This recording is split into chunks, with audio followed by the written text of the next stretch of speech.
quick breakdown for you of the talk in Russia about mobilization that ensued after Ukraine's glorious blast of military success.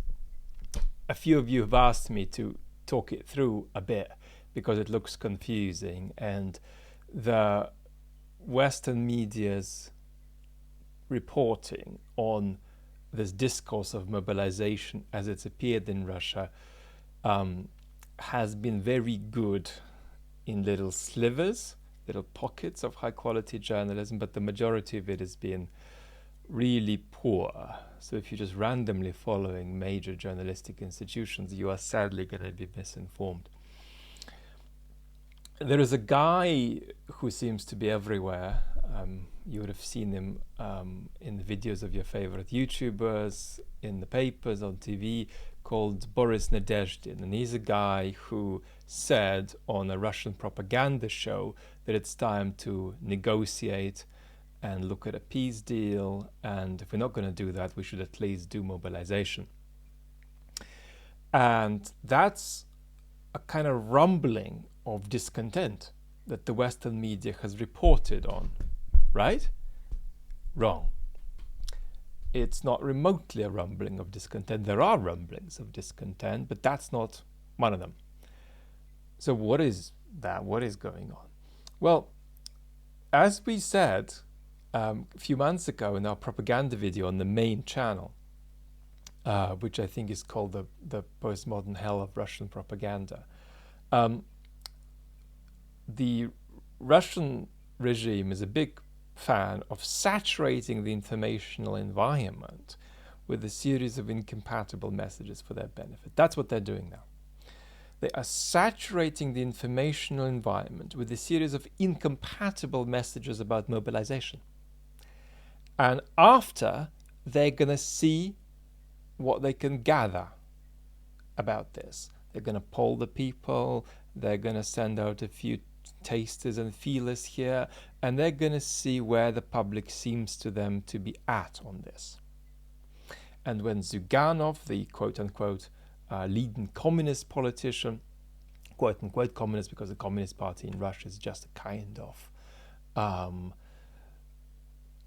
artificial opposition party that's in fact a sort of government department, really. But Gennady Zyuganov has said that it's time to think of the war as a war and take it a great deal more seriously, which borders on being a criminal offense in Russia. Of course, he didn't say it because that's where the spirit took him. He said it because there's an agenda there. It's not necessarily an agenda coming from the very top, but it's an agenda coming from somewhere. And the idea is that there's going to be this sort of saturation of the informational environment. So these are not rumblings of discontent that Western journalistic publications are pointing at, despite what you can read. They are a campaign of sort of, saturation of the informational environment. And that's going to be used for the regime to get a better feel of what's really going on, where the population are really at. So that's the propaganda stuff. But what about where the Russian people are really at on something like a forced mobilization that goes really far and sends a lot of people to the front? Even if they could do it, and even if that would clearly help them, and there are big question marks on both of these. And of course, it's not just the extravagant ineptitude of the Russian state, which is sort of able to maintain a status quo, but it's not an effective authoritarian regime that can dramatically do a policy shift. There aren't competent bureaucracies to execute things like this. So there are real problems doing it, and they're going to have real problems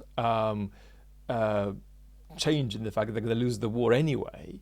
But putting that aside, where are the Russian people going to be with this if there is going to be a mobilization that's going to go far? Well, I think what's important to understand is that there is a kind of a deal that the Russian people have with the regime.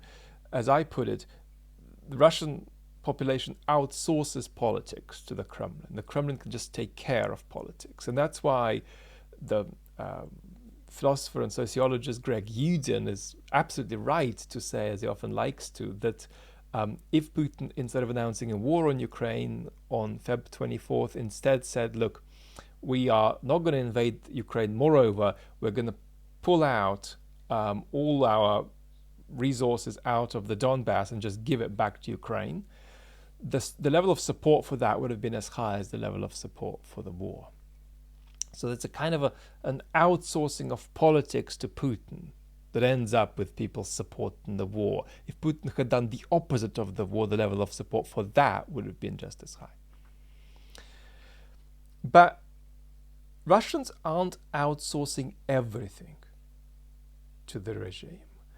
And the question arises, well, where is the limit? And the limit is clear.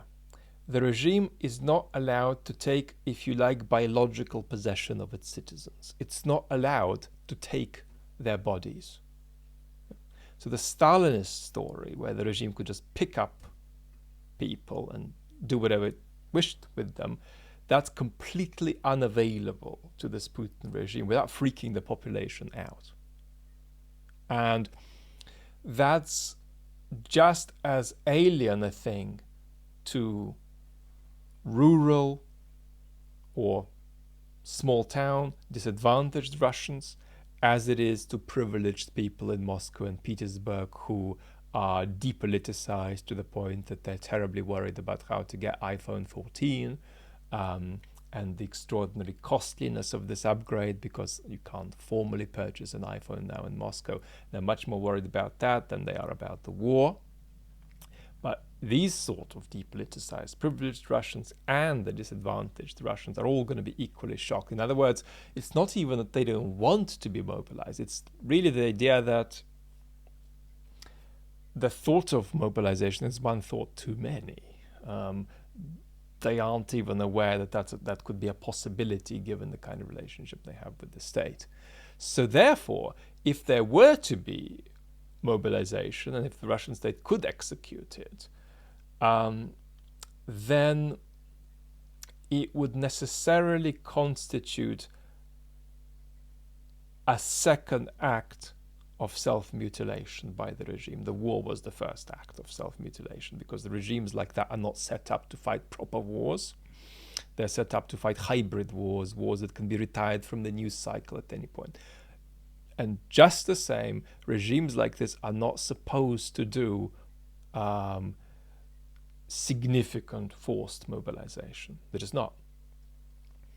And that doesn't mean they won't do it, but it means that doing it would be another kind of tear, another kind of breakage for the regime, that the regime would have to intentionally self-inflict with the view that somehow that would make the situation less bad, that, cutting off our foot is somehow going to help us with the problem that we cut off our hands earlier in the year.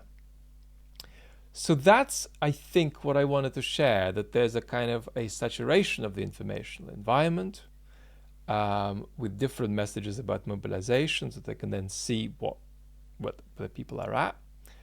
And in terms of where the people are really at, the idea of serious mobilization is a shock, would be a shock to the Russian people. So what the regime is testing isn't really whether the Russian people are going to like it or not. They know they will absolutely be freaked out by it. They're just testing exactly how freaked out and to what extent, and is there some way of doing a partial mobilization that will sort of freak some people but out but not others, and so on. So that's where we're at.